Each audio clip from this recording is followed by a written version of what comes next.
자, 5단원 물질의 전기적 성질. 자, 5단원 물질의 전기적 성질 봅시다. 자, 전기적 성질에 따른 물질의 분류. 우리는 이제 전기적 성질에 따라서 보통 우리가 알고 있는 게 도체, 부도체, 뭐 다른 말로 이제 절연체 이렇게 얘기를 해주는데 두 종류를 알 수 있죠. 그러면은 이제 전기적 성질을 하기 위해서는 원자의 전기적 성질을 봐야 되는데, 원자는 우리 알다시피 전기적으로 무슨 상태예요? 원자는 전기적으로 중성 상태에 해당이 돼요. 그죠? 즉 원자는 양전을 띠고 있는 원자 핵을 중심으로, 물론 원자 핵 안에는 플러스 전을 띠고 있는 양성자 때문에 바로 원자 핵 자체가 플러스를 띠게 되는 거죠. 중성자는 전하가 없으니까.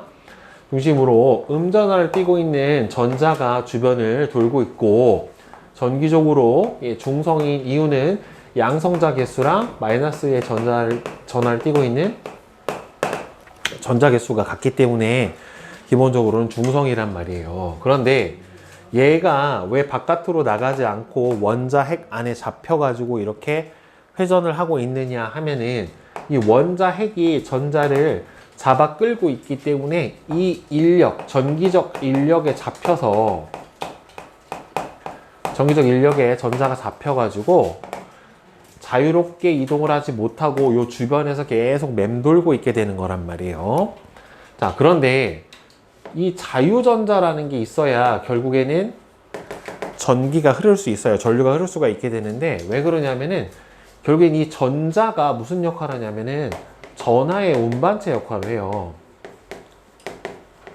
결국에는 중학교 때도 배웠지만 전류가 흐르게 되는 거는 뭐 때문이에요? 전자의 이동 때문에 전류가 흐르게 되는 건데, 속박된 전자가 원자 사이의 상호작용 또는 에너지를 얻어서 원자에서 떨어져 나와. 그럼 여기서는 에너지를 얻어서 원자에서 떨어져 나온다고 되어 있는데, 이게 어떤 에너지를 얻어야 되냐면, 이 핵이 전자를 잡아 끌고 있는 요 인력 있잖아요. 이 전기적 인력만큼 또는 이거보다 큰 에너지를 얘가 받게 되면은 밖으로 이렇게 튀어나올 수가 있어요. 저 인력을 끊어내고, 저 끊을 만큼의 에너지를 준다라고 하면은 여기서 뽁 떨어져 나와서 다른 원자하고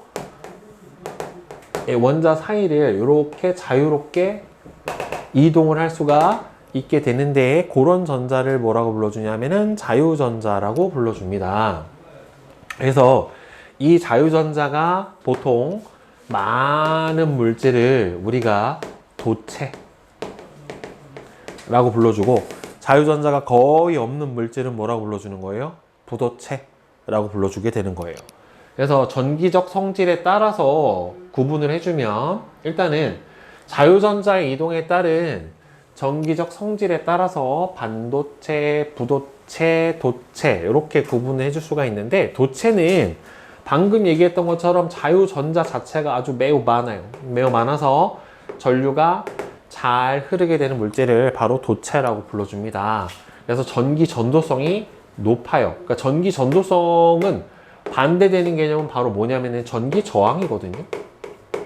전기 저항은 전류의 흐름을 방해하는 정도 자체를 전기 저항이라고 하다 보니까, 이 전기적 성질이, 전기 전도성이 크다라는 소리는 전기 저항이 어떻다? 작다라고 하는 거란 말이죠. 그래서 금, 은, 철, 구리, 알루미늄 같이 대부분이 뭐예요? 금속은 전기 저항이 작고 자유전자가 많아서 도체의 성질을 띠게 돼요. 이 중에서 여러분들 참고로 전기 저항이 가장 작은 물질이 뭐냐면 은이에요. 은. 전기 저항이 가장 작은 물질이 은이라 은이 전류를 제일 잘 통합니다. 금속 중에서는.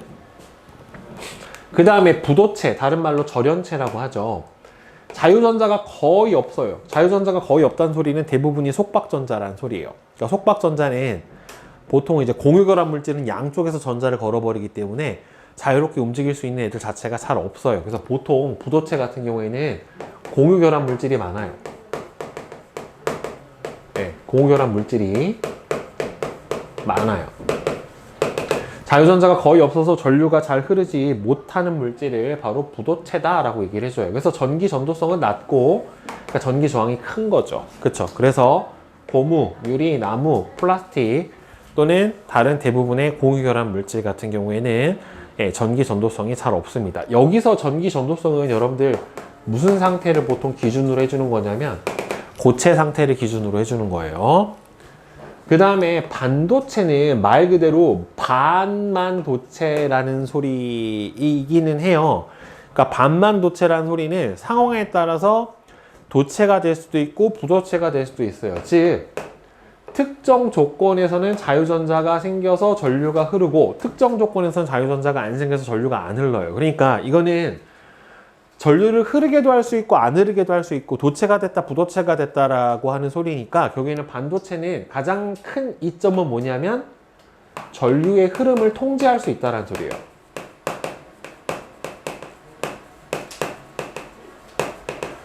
네, 전류의 흐름을 통제를 해줄 수가 있어요. 그러니까 이게 그래서 디지털 정보를 반도체로 저장을 하는 게 전류가 흐를 때를 1, 안 흐를 때를 0으로 해놓으면 1, 0, 0, 1, 1, 0, 1, 0, 1, 0, 0, 1 이런 식으로 뭐예요? 이진법으로 신호를 줄 수가 있다는 소리예요. 그래서 디지털 신호를 할 때는 신호로 어떤 저장을 한다거나 할 때는 이 전류의 흐름을 통제할 수 있는 반도체를 사용을 해줍니다. 그래서 보통 뭐에 해당이 되는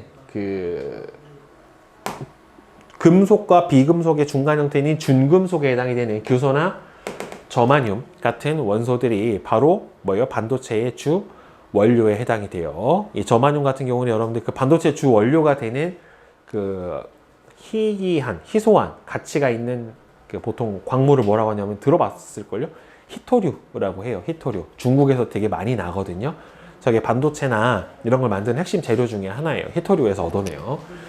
그래서 반도체 소자의 보통 원료로 사용을 해줍니다. 그래서 도체와 부도체 안에서 전자의 움직임을 보게 되면은 도체는 전압을 걸어주게 되면은 이 전자들이 일정한 방향성을 가지고 어디에서 어디로 움직여요? 결국엔 여러분들 이 전자의 흐름으로 뭐가 발생을 하게 되는 거예요? 전류가 발생을 하게 되는 거예요. 그래서 전압을 걸어주면 자유전자는 전지의 플러스에서 어느 쪽으로?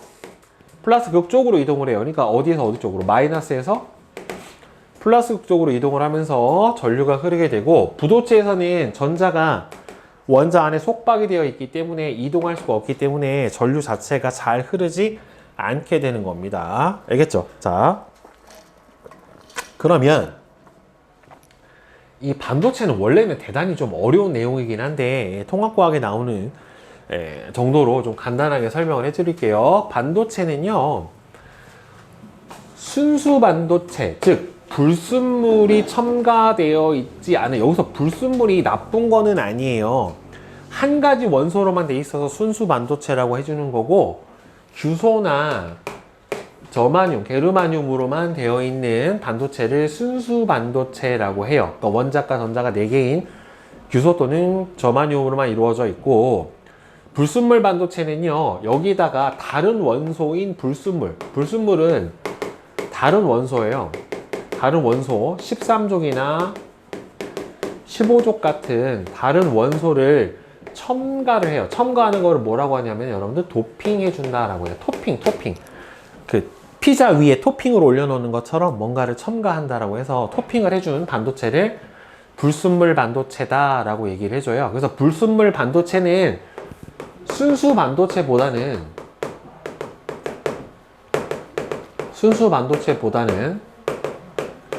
전기 전도성이 커요. 네. 전기 전도성이 큽니다. 네. 그래서 이 전기 전도성이 그러면은 전기 전도성이 더 큰 불순물 반도체가 좋은 거 아니냐? 근데 전기 전도성이 굳이 크려면 반도체를 쓸 게 아니라 도체를 써버리죠. 그쵸? 그러니까 상황에 따라서 아주 미세하게 전류를 조정해야 되는 것 같은 경우에는 불순물 반도체를 쓰고, 그러지 않은 경우에는 보통 순수 반도체다라고 하는 거를 사용을 해줍니다. 그다음에 여러분들 반도체를 한 곳에 모아 놓은 거 요거 본 적 있을걸요? 그 TV 같은 데서 반도체 공동에서 보면 동그란 판에다가 이렇게 뭐가 와서 막 이렇게 찝어가지고 반도체를 조립하는 공정이 나오는 거를 볼 수 있는데, 그 반도체를 조립해서 모으는 판을 여러분들 이걸 뭐라고 하냐면 웨이퍼라고 해요. 웨이퍼. 웨이퍼가 영어 우리나라 우리나라 한국식 영어 발음으로 뭐라고 하냐면 이제 와플이에요. 와플. 모양이 동그란 와플처럼 생겼다고 해서 웨이퍼라고 하는 거예요. 이거를 알죠? 와플 뭔지 납작해서 동그란 거 있잖아요. 예. 그거처럼 생겨서 이제 웨이퍼라고 하는데, 웨이퍼가 이제 여러분 웨하스 있잖아. 웨하스. 그게 영어 표기로는 웨이퍼라고 돼 있어요. 와플이에요. 와플. 그러면 이게 보세요.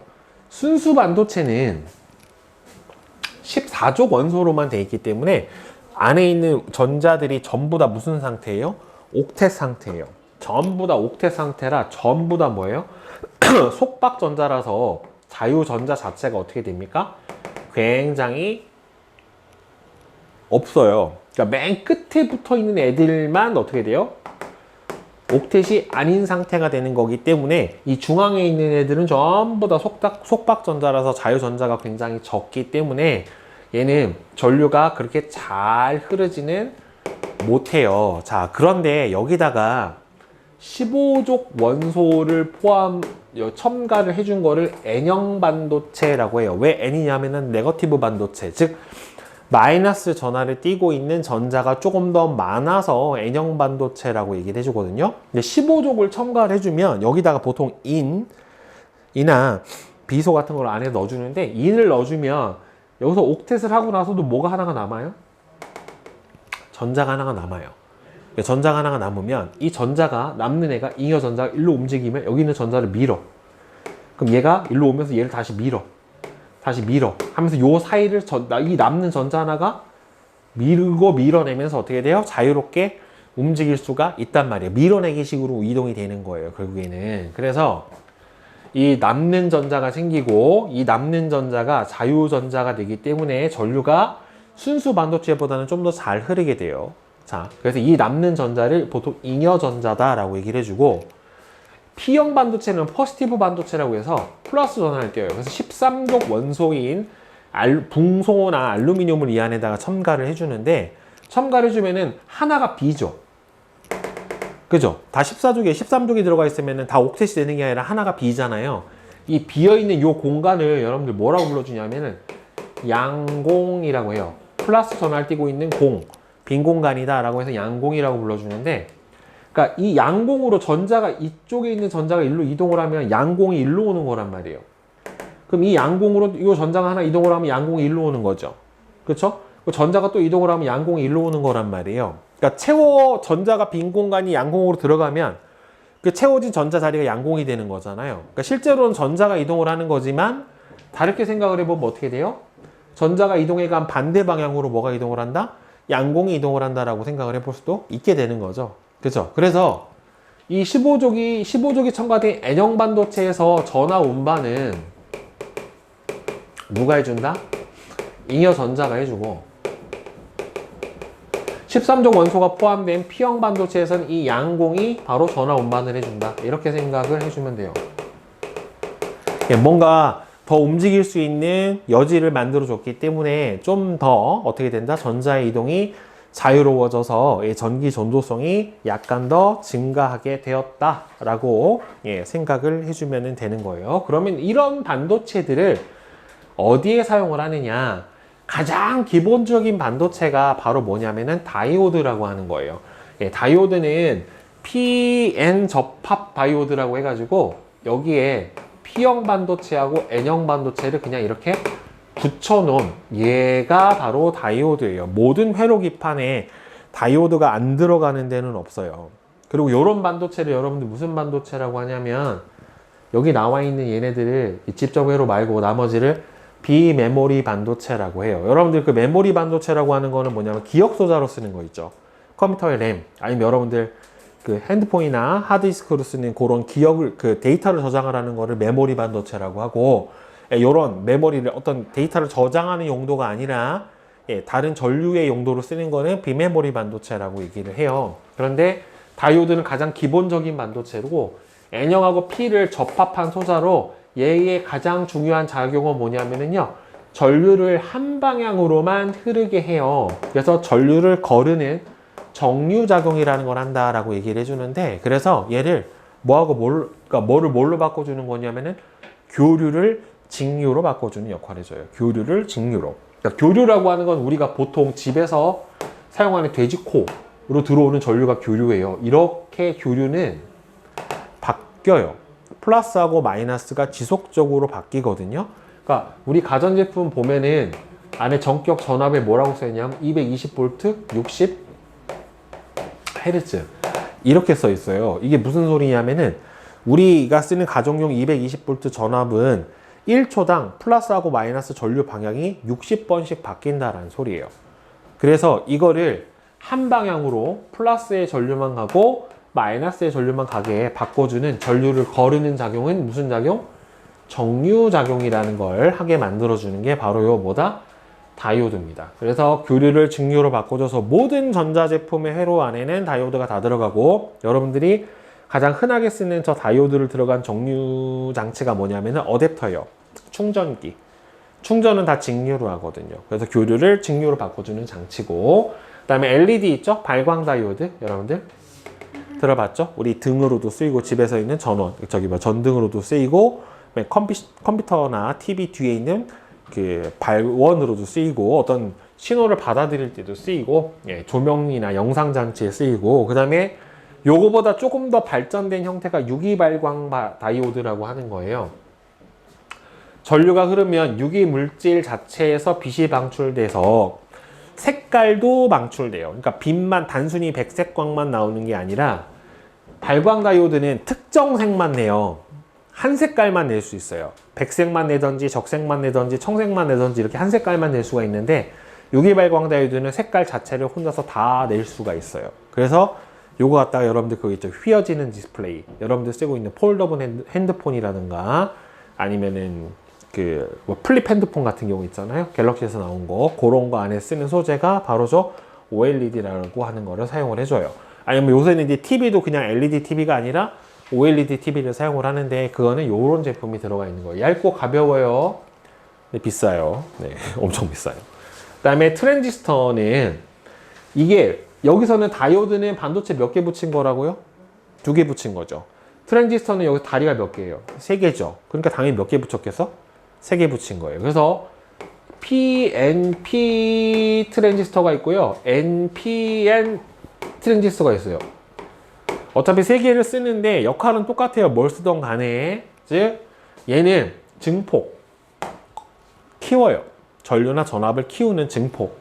그 다음에는 스위치, 전류를 흐르게 했다 안 흐르게 했다 하는 스위칭 작용을 해서 소비 전력이 굉장히 작습니다. 그래서 소리를 키우는 앰프라든가 영상 신호나 빛의 세기를 증폭해야 되는 그런 경우에 뭘 사용한다? 요 트랜지스터를 사용을 해요. 그래서 예전에 라디오 같은 경우에 트랜지스터 라디오 해가지고, 예, 아주 초창기에 쓰던 이 반도체에 해당이 돼요. 그 다음에 직접 회로, 직접이 아니라 집이에요. 직접 좁은 공간에 모았다라고 하는 거예요. 보통 IC라고 얘기를 하거든요. 그래서 매우 많은 트랜지스터나 다이오드 등을 하나의 칩으로 작게 만든 거예요. 회로 사이의 거리가 짧아 신호를 빠르고 아주 집약적으로 되게 많은 반도체를 모아놨기 때문에 데이터를 처리하거나 저장하는 장치에 사용이 돼요. 여러분들 보통 반도체 하면 요런 거 모양을 떠올리잖아요. 요 안에 엄청나게 많은 트랜지스터가 다 꼽아져 있다라고 생각을 해주시면 돼요. 저거 뭐 딱 열어보면 저런 거 많을 거예요. 자, 그래서 그러면 이 물질의 전기적 성질을 활용을 하는 거는 일상생활에서 볼 수 있는 여러 제품들은 물질의 전기적 성질을 응용한 소재들로 만들어져 있고 구성되어 있어요. 그래서 피레침, 뭐예요? 번개가 칠 때 전류를 모으는 거, 그 다음에 도체는 정전기 방지 패드, 그 다음에는 뭐예요? 스마트폰 터치 장갑 끝부분, 그죠? 여러분들 겨울에 장갑 끼면 스마트폰 터치가 안 되니까 터치되는 장갑 있잖아. 요 앞에 뭐 이렇게 패드 같은 거 붙어 있는 그 부분은 전류가 흐를 수 있게. 그 다음에 부도체 같은 경우에는 그 코팅 장갑 있죠, 여러분들. 장갑 할 때 빨간 거 붙은 것들도 있고, 어떤 전기나 이런 걸 다룰 때 고무 같은 걸로 코팅을 해가지고 전류가 잘 흐르지 못하게. 그 다음에 부도체는 기판의 코팅 물질, 그 다음에 반도체로는 보통 센서 같은 거를 많이 사용을 해줍니다. 연기 센서, 열 센서, 그 다음에는 앞전 센서, 압력 센서 해가지고 많은 센서들이 있고, 대표적으로 이 태양전지 같은 거는 이 반도체, 앞에서 나온 순수 반도체를 이용을 하는 경우도 있고요. N형하고 P형 반도체를 같이 붙여가지고 태양전지를 만드는 경우도 있고, 그 다음에 이 터치패드 같은 경우 패널 보면 밖에는 유리, 부도체죠. 근데 안쪽에는 정적이나 압력을 감지하는 센서를 통해서 터치가 가능하게 하죠. 그리고 이렇게 빛을 내는 손전등 같은 경우에는 안에 플라스틱, 투명 플라스틱으로 안에 발광하는 LED를 보호를 해주고, 안에 LED 같은 경우에는 뭐에 해당이 됩니까? 바로 반도체에 해당이 되는 거죠. 그래서 반도체 소자가 우리 실생활에 아주 단순한 것부터 복잡한 것까지 많은 부분에서 사용이 되고 있습니다. 네. 자, 개념 확인 문제 풀이해 봅시다. 자, 1번은 도체, 반도체, 부도체죠. 그 다음에 2번은 O, X, X예요. 전류의 흐름을 차단하는 곳에는 도체를 쓰는 게 아니라 부도체를 사용을 해줘야 되는 거고, 그 다음에 규소나 저마늄은 부도체가 아니라 뭡니까? 반도체죠. 그 다음에 3번은 XOX예요. 자, 순수 반도체의 원자과 전자는 몇 개예요? 4개죠. 14족 원소니까. 그 다음에 N형 반도체에서 전류를 흐르게 하는 원인은 양전하를 띠는 게 아니라 음전하를 띠고 있는 잉여전자죠. 자, 그 다음에 4번에 트랜지스터는 회로에 전류나 전압을 크게 하는 무슨 작용? 증폭 작용과 전류의 흐름을 조절하고 제어하는 스위칭 작용을 해줍니다. 그 다음에 5번은 XXO예요. 유기발광 다이오드는 전류가 흐르지 않아도 전류가 흐를 때예요. 다이오드는 한 방향으로만 전류가 흐르는 성질이 있어서 직류를 교류로 바꾸는 게 아니라 교류를 직류로 바꿔주는 거예요. 양아치인데 문제가. 자, 그 다음에 6번은 반도체의 성질을 이용을 하는 거는 여기서 태양전지하고 직접 회로에 해당이 되겠죠. 자, 그 다음에 내신 만점 문제. 1번은 2, 2번에 1, 3번에 3, 4번에 5, 5번에 4, 그 다음에 6번에 1, 7번에 1, 8번에 2, 9번에 4, 10번에 3, 11에 5, 12에 5, 그 다음에 13번. 그린 가와 나는 불순물 반도체와 순수 반도체, 규소로만 되어 있는 나가 순수 반도체고, 그 다음에 인 같은 15족이 들어있는 얘는 N형 반도체에 해당이 될 거란 말이에요. 그죠? 따라서 N형이고, 가에 전압을 걸면 전류가 흐르는 까닭은 바로 뭐예요? 15족의 뭐가? 불순물 반도체에 불순물로 도핑된 잉여 전자가 바로 자유전자의 역할을 해주니까 좀 더 전류가 자유롭게 흐르게 되는 거죠. 그 다음에 나에서 전압을 걸어도 전류가 잘 흐르지 않는 이유, 순수 반도체 잘 흐르지 않는 이유는 전부 다 뭐에 해당이 되기 때문에요. 속박전자에 해당이 돼서. 즉 자유전자가 거의 없어서.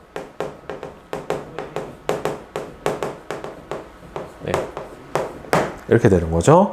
그 다음에 14번 그림은 터치 스크린을 나타낸 것인데, 이 터치 스크린에서 부도체하고 반도체, 부도체는 바깥에 있는 누구예요?